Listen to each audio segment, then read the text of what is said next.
his training camps were the stuff of legend.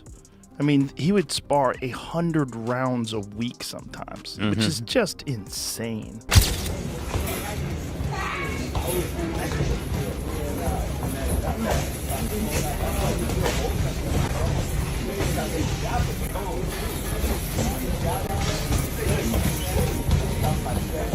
Yeah. So who do you like in Canelo versus Crawford? Well, I'm a giant Crawford fan because I think he's the best switch hitter since Marvin Hagler. I also think he's one of those guys that if you tell him he can't do something, he wants to show you and shock the world. 1,000%. Terence Crawford's training camps have become the stuff of legend.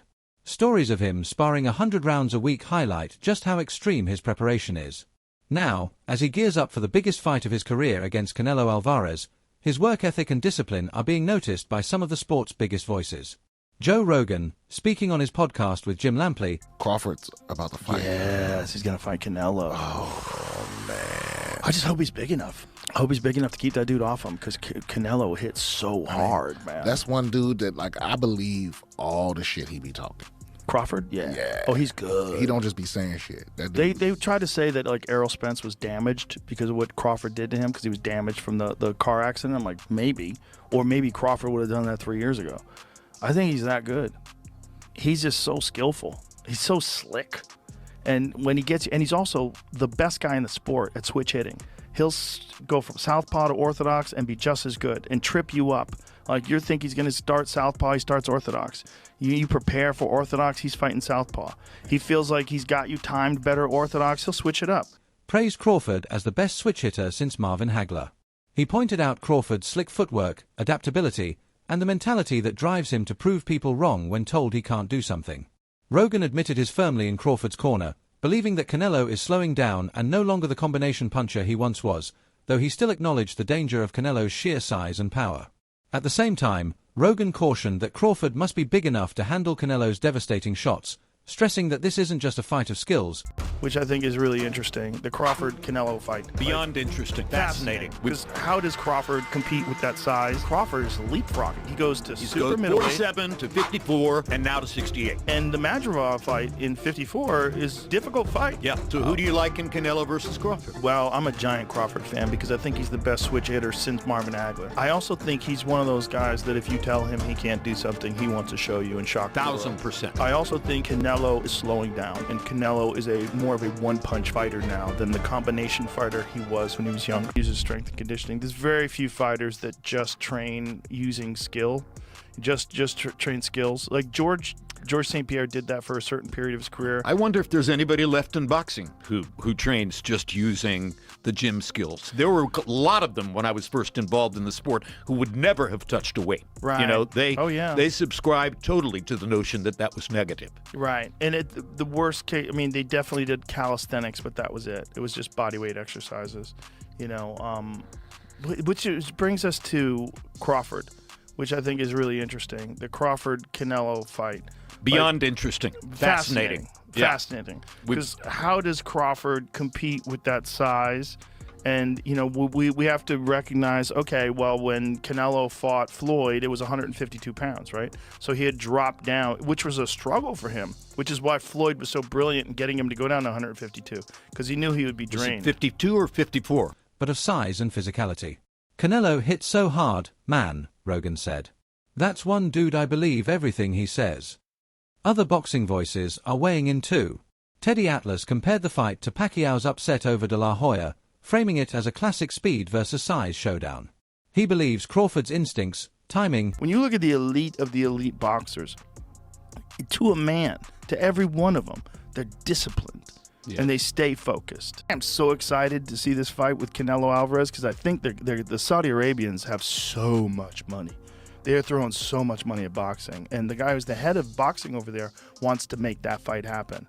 I think Terence Crawford, forget about the 3 weight classes. I think he could beat Canelo. I think he can too. And versatility could allow him to overcome the physical disadvantages. Andre Ward also backed Crawford, saying he wouldn't bet against him under any circumstances because no one has yet proven they can break Crawford's will. Still, not everyone is convinced. Strength coach Robert Oster warned that Crawford's rapid bulk up from 154 to nearly 185 pounds could compromise his speed and stamina. Virgil Ortiz Jr. bluntly predicted... Actually, practicing it, that was something that when I had the cast on, I was like, man, I love the gym so much. I'm like, man, I'm not leaving the gym. Like, I'm going to practice with this left. And that's when I got the left stronger, because at first, when I go southpaw, it was only, my right. Then when my hand got messed up, just started working on the left, and it started getting stronger and stronger. And I started getting more accurate, because at first, just throw it just to be throwing it.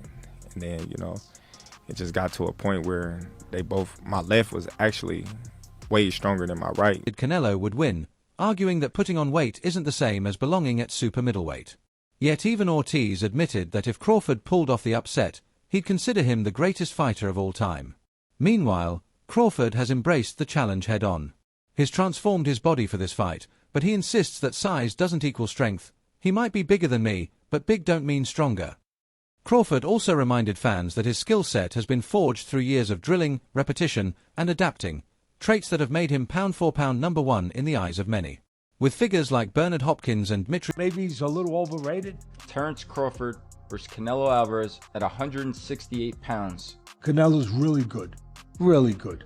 But I think Crawford is special. I know he hasn't fought the resume everyone wants, but you have that or you don't have that ingredient. I think he has it. Canelo's really good. He's tremendous. But could he be a tiny bit overrated? The greatness is within Crawford. It's in his desire. It's in his mind. It's in his makeup, where he came from. I know he's moving up in weight class. Can he carry it? But those intangibles, I believe that he has them. Bivol praising Crawford's abilities, and others like Robert Garcia pointing out Canelo's tendency to coast rather than go for knockouts, the debate has only intensified. This fight isn't just about power or speed, it's about legacy. His camp has also refined specific defensive sequences and counter patterns aimed at neutralizing Canelo's best weapons, timed pivots, shoulder rolls, and explosive angles off the clinch. That attention to detail and tactical preparation could be the small but decisive edge when both men step through the ropes on fight night. This fight is not just a test of power or speed, it is also a clash of intelligence, patience, and strategy. Crawford's technical brilliance, his relentless discipline, and his unshakable on size. Crawford coming in the ring, and Crawford doing everything he can to match Canelo's power, possibly size, and to, at a minimum, try to just maintain what speed he already possesses. Because, when you go up in weight, sometimes you compromise speed. So we know Crawford and his team are doing everything they can to, at a minimum, maintain his speed. But the question came up, okay, since Crawford is looking to come in the ring fast, powerful, we know he's already brilliant.